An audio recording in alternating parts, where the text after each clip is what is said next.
Now, as I'm sure many of you remember, for years, during the 1980s and 90s, Angela Catterns was presenter of Triple J's morning program, followed by a stint anchoring Drive. And she joins us now to relive those crazy days. Welcome to the drama. Hello there. Thank you very much, Julia. Hello, everyone. Angela, you've been back on air today, hosting Double J. How was that? Are you getting flashbacks? It was a blast. I loved every minute of it. It took a little while to hit my straps, you know. And, in fact, I followed Mikey and Helen, Mikey Robbins and Helen Razor, who did 2 hours of breakfast earlier before me, and then I came on and did 2 hours. I played my favourite songs. I replayed bits of interview from Michael Hutchence, from Björk, rhymes with jerk, the Icelandic singer. She reminded me during that interview that's actually how you pronounce her name.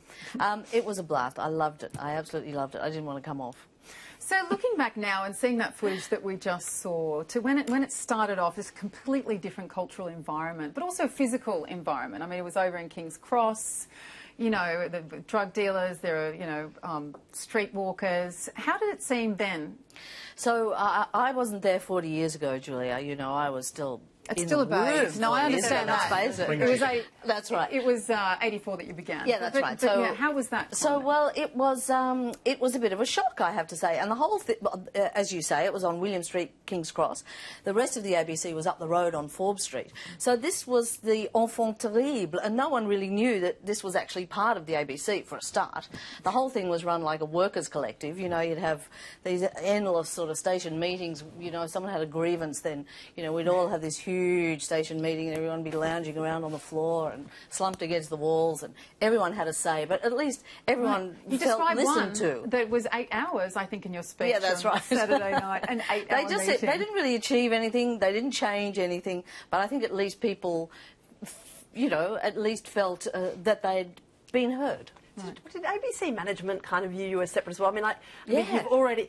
I think that was the drum's first nipple, so thank you, yes, Julia, well done. Right. Yeah, we had a discussion about that, actually, but it's squeezed through. I mean, nipples, you know, outlawed songs and so on. Did anyone really kind of... Did you just pretend you weren't part of the ABC and everybody at the ABC bought that as well? I think they pretended that we weren't part of them either. I mean, there came a big controversy also in the 80s about the F the Police song. That was a large controversy where everyone was sort of defiant and wanted to play that song all day long. That's right. Yes. And then I came back in the 90s when we went national and when we went regional. And for me, that was the really meaningful part, because we started broadcasting to places around Australia, to young people who were finally hearing people speaking their language, you know, and playing their music. So how did that change things? I grew up in regional South Australia, and it was so exciting, because remember there was that bit where it was just back-to-back tracks playing all the time before there were any presenters. Yes, yes. And we were already all totally hooked to the music, and then when the actual show started, it was brilliant. It was very exciting. So how does Triple J keep that flame alive into the future? Now, you know, with a different media environment, with Pitchfork and Spotify, and, you know, young people in regional South Australia having lots of places to go for their cutting-edge stuff. Yeah. Well, that's a very good question, David.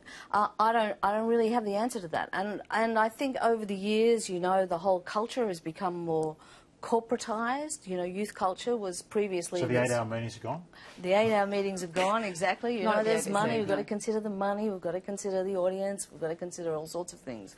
It has changed a lot. And, in fact, you know, the Hottest 100 voting takes place in that fantastic institution on Australia Day. Yes. And you probably know there was a push to get a Taylor Swift song in there, which has now had to be disqualified because a fast food chain became involved in the whole process.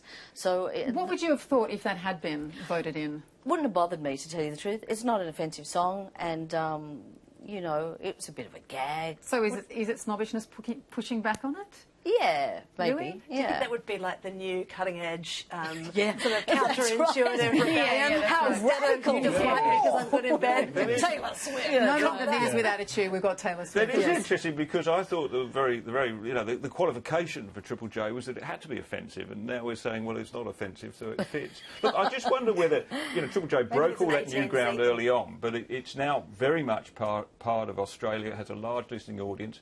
Is the time come, perhaps, for the ABC, perhaps, to hand it over to the commercial sector and get onto something else? Oh, my God! Well, It's a question. It's a question. It's a good question. No, I don't think it is at all. I mean, the commercial stations, and there are quite a few of them, do what they do admirably.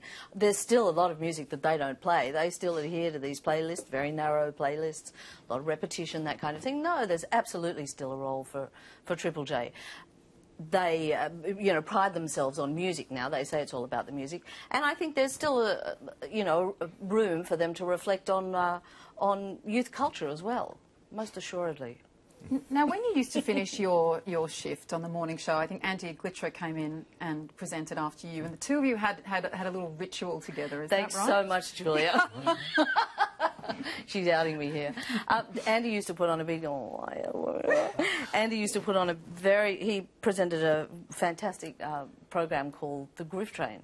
So he used to always put on a very long first song, and he and I would just share a small funny cigarette in the studio together. There was a lot of smoking in the studio in those days. Yes, it's true, it was a spliff. At the end of my show and at the start of his.